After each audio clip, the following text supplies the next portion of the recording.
Hi friends, Sean Linda from Two Black Guys with Good Credit here. Whether you're running a nonprofit, a school, or a small business, Walmart Business is here to support your mission. They make it easy to order what you need, from tech and cleaning supplies to everyday essentials, all at low prices and with helpful tools like spend tracking and tax-exempt purchasing for eligible organizations. Because when your operations are smooth, your impact can be bigger. Visit business.walmart.com to get started. Welcome to the Great Coaches Podcast. To me, being perfect is not about that scoreboard out there. This is a chance of a lifetime. When you can understand the person, you can then work towards a common goal. We are all on the same team. Know your role and do it to the best of your ability. Focus on the fundamentals. We've gone over time and time again. Your defense has got to be better. Leave no doubt tonight. Great moments are born from great opportunity. My name is Paul Barnett, and you are listening to the Great Coaches Podcast, where we explore leadership through the lens of high-performance sport by interviewing great coaches from around the world to try and find ideas to help all of us be better leaders. Our great coach on this episode is Michael Bohl. Michael has been a swimming coach for 33 years and counting. He has been the coach of Australian swimmers who have been on the podium at every Summer Olympics between 2008 to 2021. Some of his most notable athletes include 5-time Olympic gold medalist Emma McKeon and 3-time Olympic gold medalist Stephanie Rice. In 2000, he received the Australian Sports Medal, and in 2010 was awarded the Medal of the Order of Australia for service to swimming. Michael is the type of leader that puts you at ease as soon as he says hello. He has an infectious energy that draws people to him, and he couples this with a style that emphasises personal accountability and the importance of character when it comes to elite performance. He is also able to zoom in and focus on the small things, and then step back and engage with each athlete on a vision for their future. He's just a terrific bloke, and in this wonderful interview, some of the highlights for me were his view that failure is the fertilizer of success, how swimming coaching is a combination of art and science, and the analogy he uses about a stagecoach and the horses that drive it to illustrate what is required in preparation for a major event. I hope you enjoy this interview as much as we did. And just before we go to the interview, if you're a first-time listener, you can check out our library of interviews with other great coaches at our website, thegreatcoachespodcast.com. And now, please enjoy our interview with Michael Bohl. The Great Coaches Podcast. Michael Bohl, good morning and welcome to the Great Coaches Podcast. Pleasure to be here. So very much looking forward to talking to you today. And could I start with something really simple, Michael? Where are you in the world and what have you been up to so far today? I've had a very busy day, actually, Paul, to be honest, today. It's been a bit chaotic, but I'm on the Gold Coast in Queensland, Australia. Today's been a bit of a busy one. I had to sit on a Swimming Australia meeting. There's a whole bunch of recommendations that have been put through after a review, and they were looking more particularly at female coaches and their role and how we can get them a little bit more active. So that was a big 2-hour meeting. As well as that, I had a visiting swimmer from India arrive at the airport. I had to drive through a lot of traffic to pick him up and settle him in at the hotel that he's staying. Took him downstairs to shop for groceries. He's only fairly young. He's been here before. He was here 2 years ago, and he made an Olympic qualifying 2 years ago in 2020. But with the the postponement of the Olympics, his time didn't count. So he had to re-qualify in 21, and he couldn't do that from India. So the Indian Swimming Association and Glenmark Pharmaceuticals have decided to fly him out again in the hope that he can regain some form and hopefully, swim well all the way through to Paris. There's that selflessness I love in great coaches. So sounds like you've had a great day, and I'm looking forward to chatting with you about high performance and all other stuff related to that. But could I start, Michael, by just going back and talking about some of the great coaches that you've experienced in your career? I can see there's Dennis Cotterill, John Carew, Bill Sweetenham, Laurie Lawrence, and then you've also had the chance to meet Wayne Bennett and Lee Matthews from other sports too. But from this wonderful experience, what is it you think the great coaches do differently that sets them apart? I think they're all individual and kind of do things their own way. They don't follow the well-trodden path. They're looking for new ways of doing things. Someone like Dennis Cottrell, the first person that you mentioned there, was someone that I really looked up to. He's in his 70s, Dennis, and he looks like a surfer still. He's still very, very fit. Whenever we go away on teams, Dennis isn't on the team anymore, but when we did, he'd be the only coach that would take his shirt off to get some sun. We'd all keep ours on, but he's built like a 25-year-old athlete. But he really taught me a lot about swimming. I know that we've got this big meet called the Queensland Championships that runs for a week.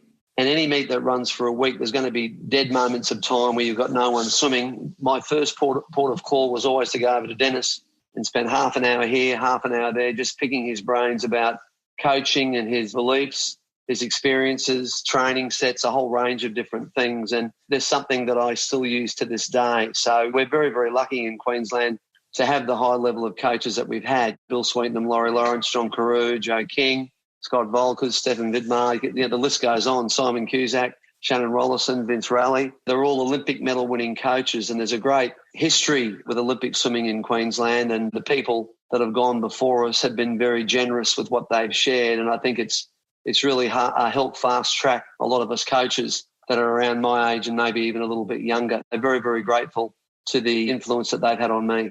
Michael, I have this wonderful quote from you, and I'd like to read it before I ask the question. You say, to make a difference with the people that you are coaching, I think you've got to connect. They've got to feel that you care for them as a person first and as an athlete second.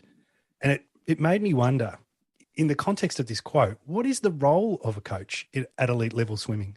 I think it's one of those multifaceted roles. I think you're a psychologist, you're a coach, you're a parental figure. You're spending a lot of time with these athletes every day, up to 4 or 5 hours. And a lot of the parents, in particular, sort of these days, mothers and fathers, but in particular fathers, I think, probably don't see their kids till night time. They come home from work because the swimmers are leaving first thing in the morning and they don't get home till 7:30 at night. They're probably only spending an hour and a half with their parents through the day. So you're spending a lot of time with them, and I think your job, first and foremost, is to improve them. And I think there's people first, but as athletes second. And looking at the character of the athletes that you've got in, I think I've just seen over the years that I've coached so many very, very talented individuals that never, ever really achieved what they should have achieved. I think a lot of it was character related. They didn't appreciate, even though you've got talent, you've got to work very, very hard. John Woden's one of my coaching idols, and he's got that pyramid of success. And in that pyramid, there's a whole bunch of different building blocks, and the two cornerstones he titles industriousness and enthusiasm. And his wording for industriousness is the understanding that to get success, you've got to work very, very hard. And the enthusiasm, it's quite obvious, the coach and the athlete both have got to be very enthusiastic about what they're doing in order to be successful.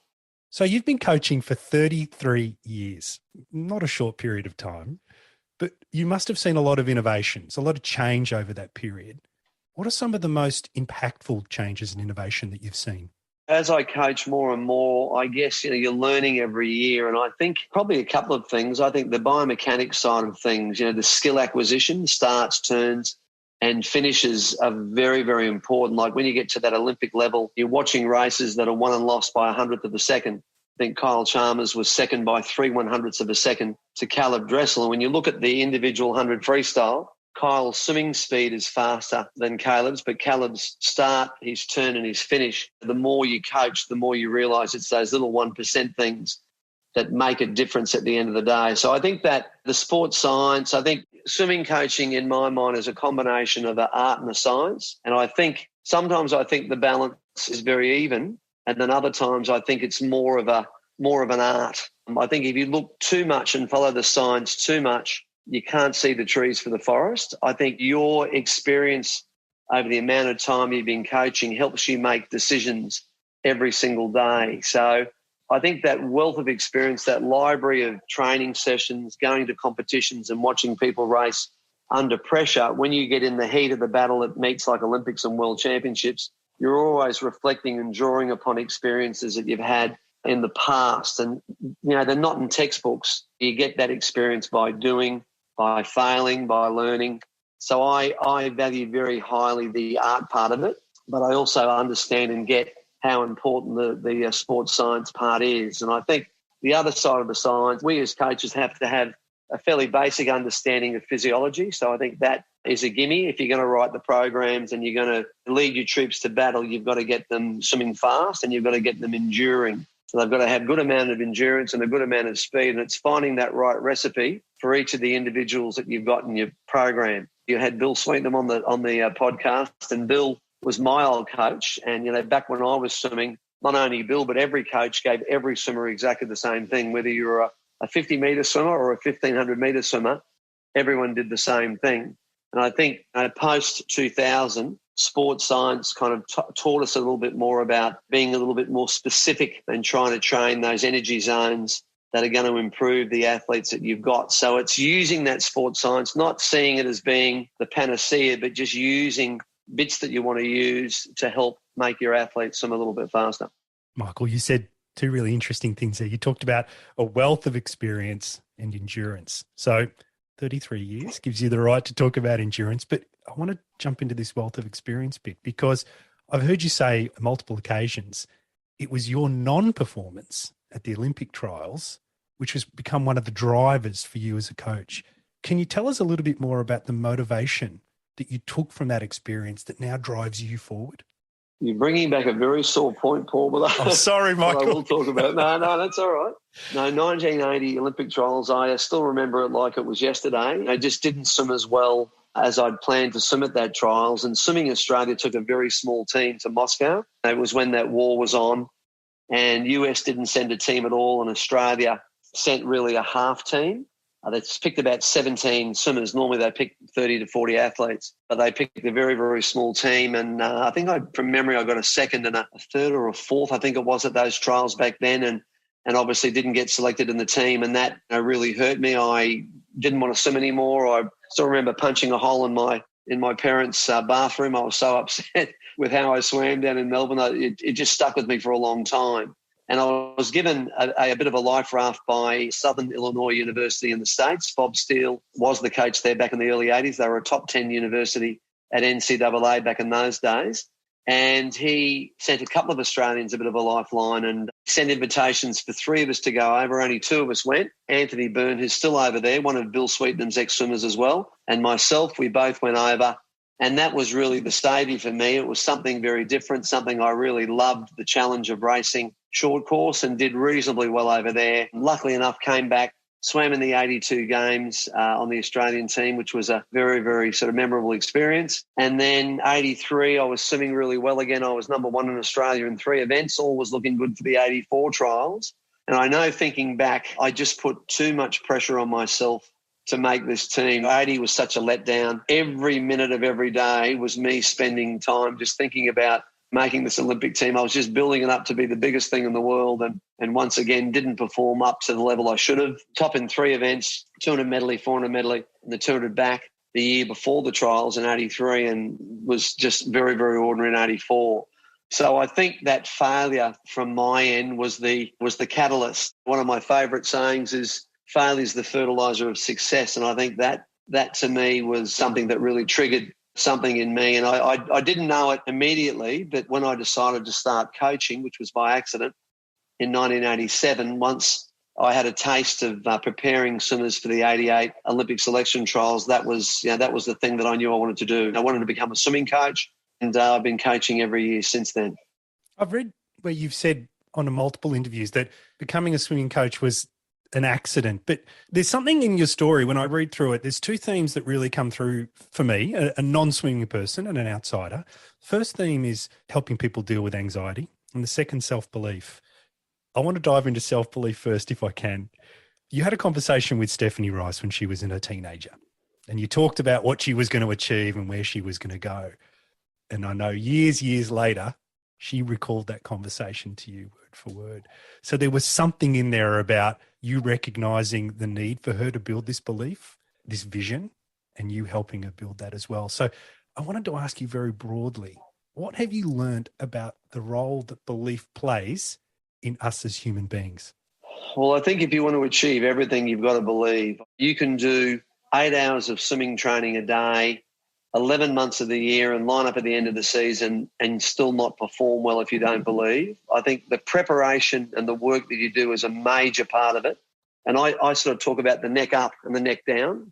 You can be in awesome shape from the neck down, but if you haven't done work from the neck up, if you don't really believe in yourself as a person and as an athlete, I think you're going to struggle to really get to the absolute best that you can be. So that self-belief to me, and I've learned this through the people that I've coached, there's been people there who I was maybe a little bit iffy that they could be successful, but they believed in some instances in themselves more than I believed in them. The fruits of that mindset. So I think something that over the years that you coach, I've got people in my group at the moment who fall into this category. People do a great job in the 6 months coming into a competition, and then they come to you just before they're going to swim and they're in tears. They're so anxious and so uncertain about what's going to happen when they compete. And it's something you can try and help them with, but at the end of the day, they've got to be the ones pushing the positive button. You can lead them to the water, but they've got to drink the water. They've got to do their part. There's no magic fairy dust that we can sprinkle over their head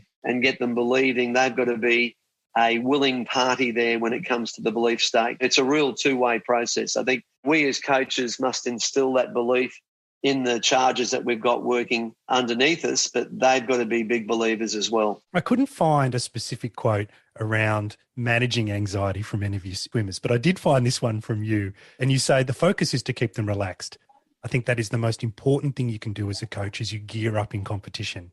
Now, for many people listening, anxiety grows and grows and grows the moment we get close to a presentation or an exam or any kind of significant event. What techniques have you found to be more effective in helping people just lower their anxiety a notch or two? I think it's really just talking to them. And I think what I try and do in the days leading up to those big competitions is just tell them how proud I am of what they've done, irrespective of the result. The result will hopefully take care of itself, but just revisiting what they've done over the 6 months leading in and how proud I am of the consistency and the level of effort. I think the two things that you can control every single training session are attitude and effort. They're the two big things that we try and focus in on. And if you've got an athlete that's made it to the Olympic Games, they've obviously ticked both those boxes. So it's, going back with them, not immediately before the meet, but maybe 3 days before, sitting down away from the maddening crowd, have a cup of tea or a cup of coffee with them and just tell them how proud you are of them. It doesn't matter what happens in terms of the result, but you've done a great job getting yourself to this level and just trying to keep them not thinking about what's coming up. Like you're going to try and distract them a little bit and talk about other things. So it's talking about their family, talking about their study, talking about their boyfriend, girlfriend. Just they've got to know that you care for them as a human being. And I think when you can have those sorts of conversations with people, and it's not just about swimming, it's about their life as well. I think the connection that you make with the people that you've got working with you becomes even stronger. Like they've got to know that, your care for them as people is very, very high. It's just so disappointing when you see someone not do well in a meet like Olympics, because obviously the bright spotlights are on them and the TV's there and everyone can see what they do.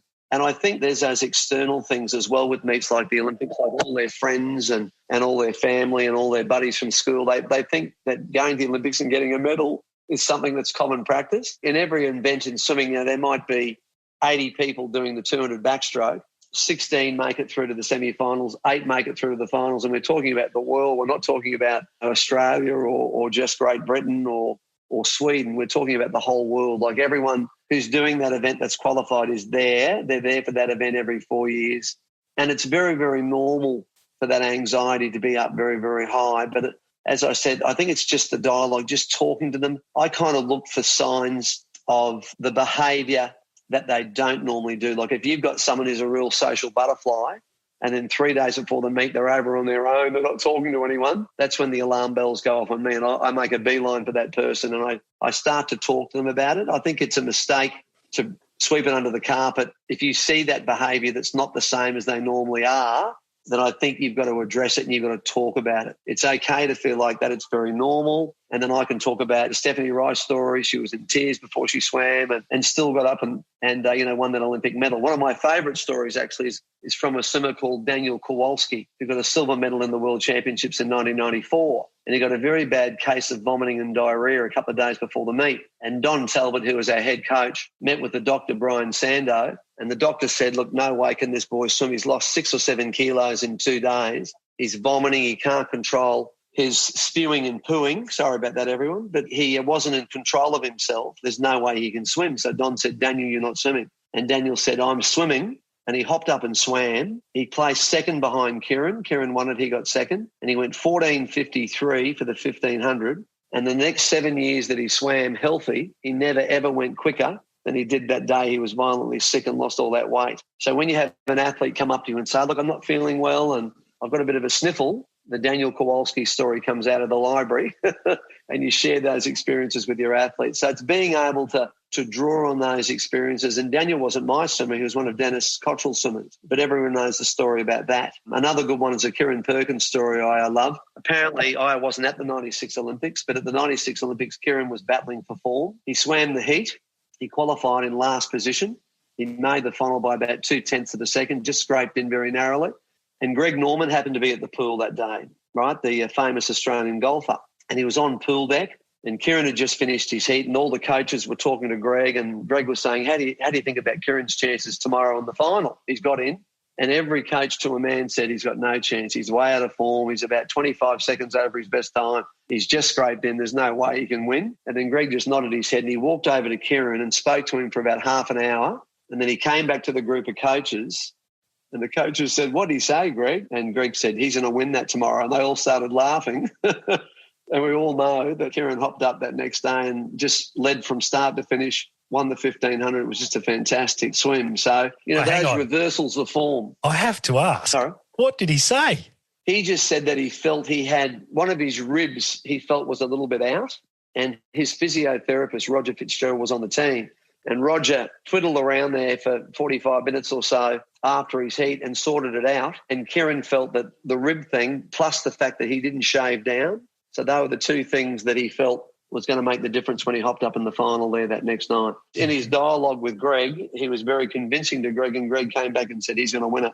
That's a great story. I love it. So it's just amazing because we always have swimmers that line up in heats and they don't swim particularly well, and that's when you bring the Kieran Perkins story out. There's a ton of stories over the years, you sort of see from people who made errors, who made mistakes, but they were able to remedy them under pressure. So you try and draw those stories in when you're talking to your athletes.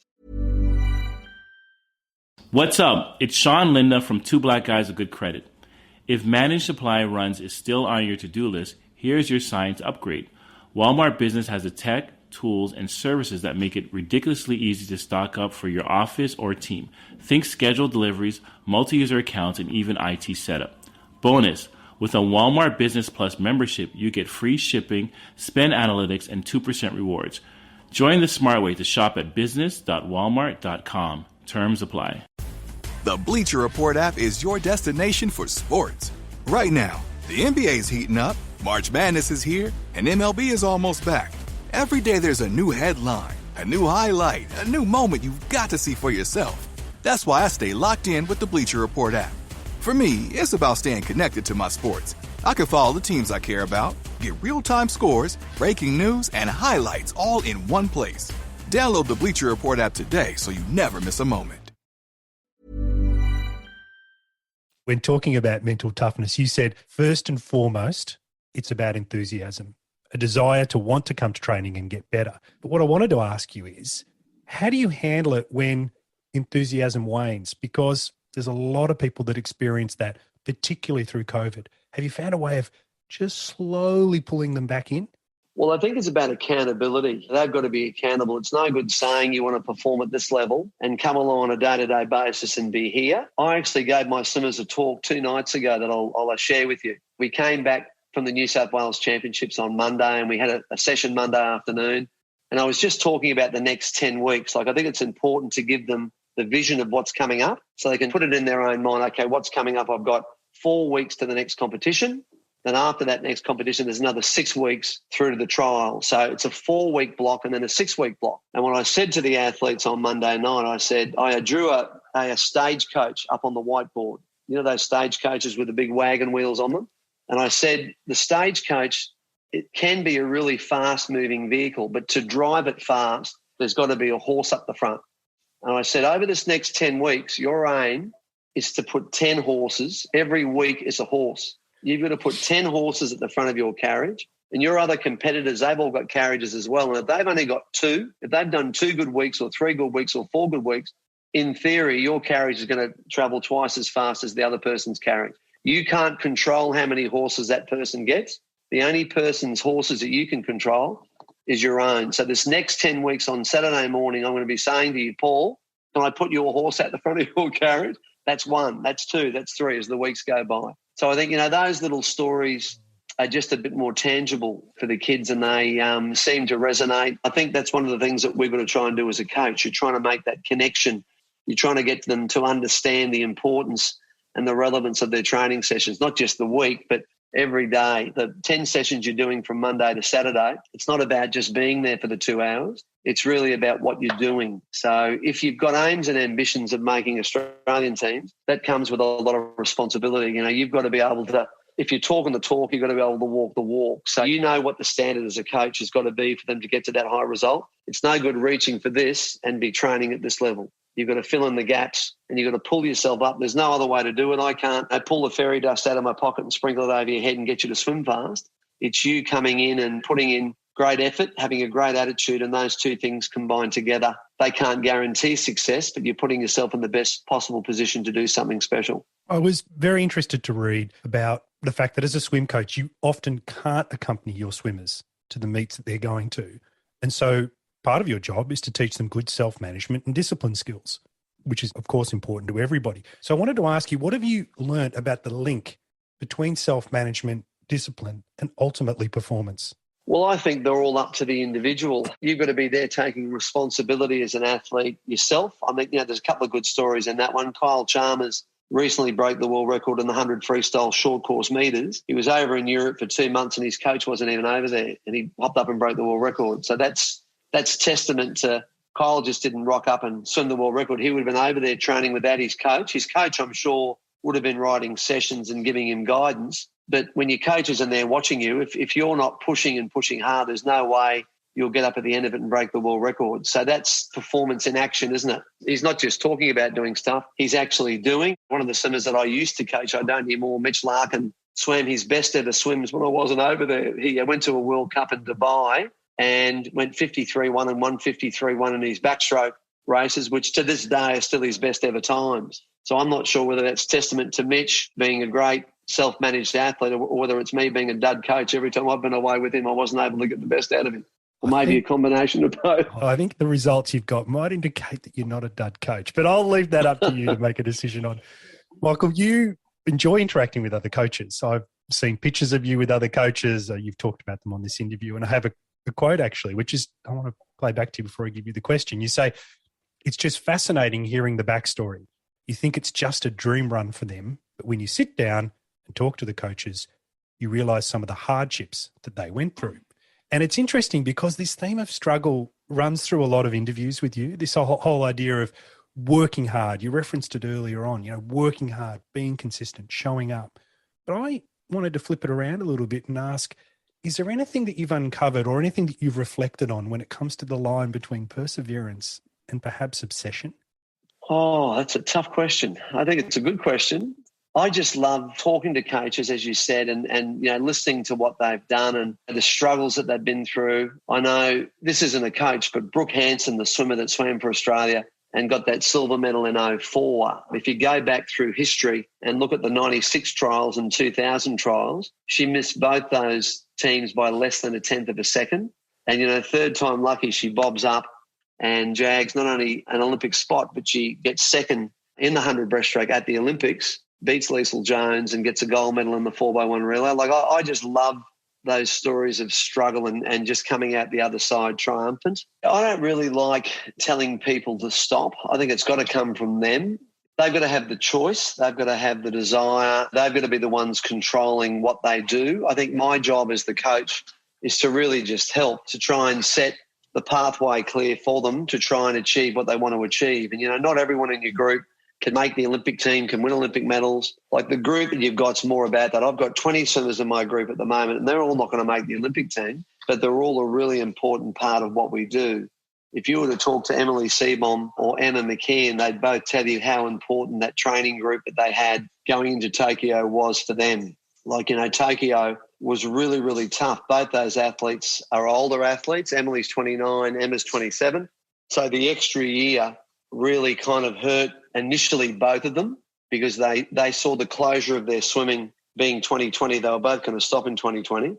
And having a 29-year-old girl who's been on the team for 12 years extend out another year, like it was really, really difficult. But I'm just so glad that she did. And, you know, she felt like at times she wanted to stop. She never ever told me that, but she told me subsequently, she said that, you know, there were a couple of times there where she didn't think she'd make it all the way through. And I've only since found out in the last couple of weeks, she spoke to one of the people who was on the support team for Swimming Australia that when we were in Cairns, she thought about not going through the Olympics. You know, she wasn't even sure if she wanted to go through there. She was just so kind of over it. It was just so protracted. Luckily, I didn't interfere and tell her, no, it's a good idea to stop. So I think I just let them govern what they do. But once they tell me that that's where they want to shoot for, then anything below that, that's when I kind of step in. If I see behaviour, if I see the level of training slip below the level that they're telling me they want to get to, then I just point it out very, very clearly to them that that's not what you need to be doing to get to what you want to do. If you want to get to that level, this is what you've got to do. They've got to have a good understanding of that.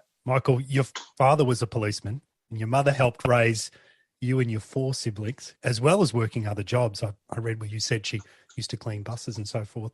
This sounds like a strong ethical base for you to have as a coach. But I wanted to ask you, there's many stories about performance-enhancing substances being involved in sport and swimming and in all sports at the Olympics for that matter. But has there ever been a time that you were challenged ethically? And if so, what did you learn from your response?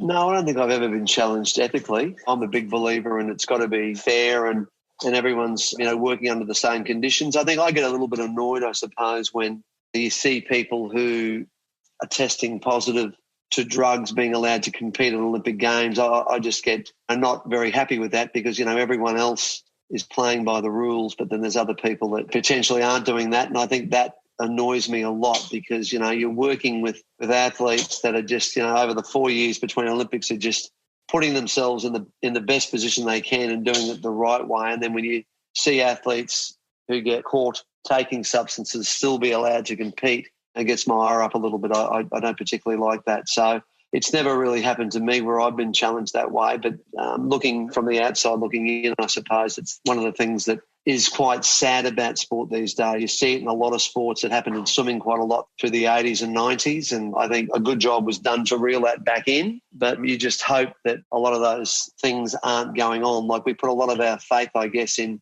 sort of WADA and FINA and our national testing agencies and our national swimming associations around the world to make sure those things are cleaned up. But I think there's countries that are doing it probably better than others in terms of policing what's going on. That's probably the bit that you know makes me quite upset to see that happening. Michael, you've been very generous with your time. So perhaps just one final question. And I'll preface it with another quote if I can. And you say, that's the style of person I love having in the group. Not always the best swimmer, but someone who contributes to the environment that we're trying to build within the club structure.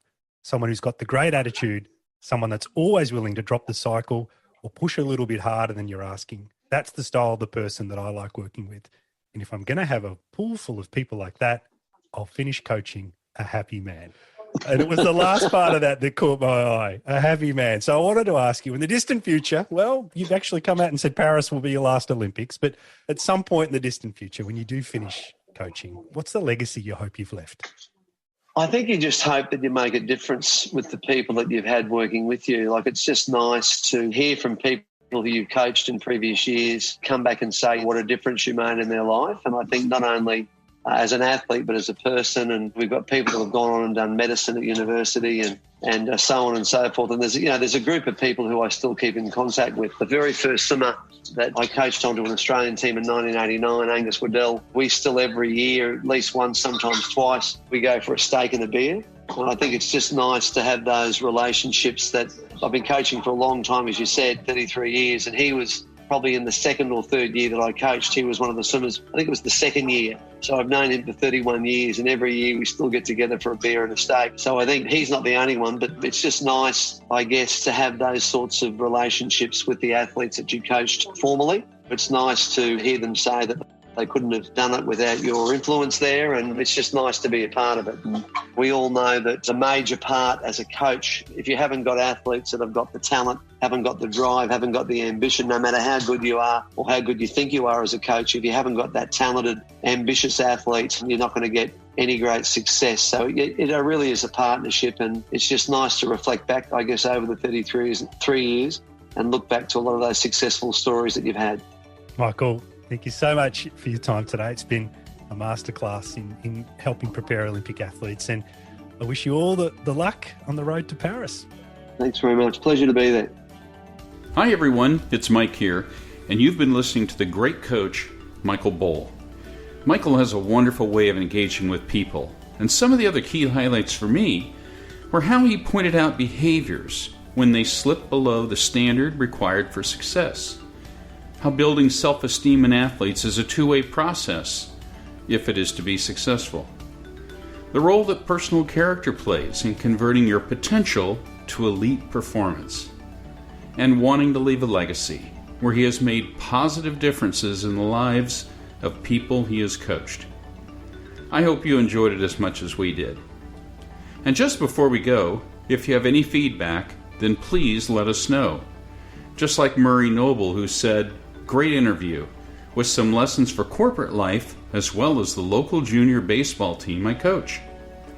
Thanks, Murray. The interaction with people around the world who listen gives us great energy.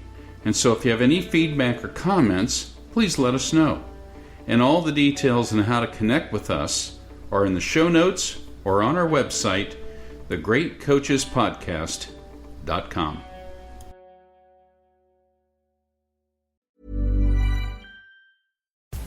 The Bleacher Report app is your destination for sports.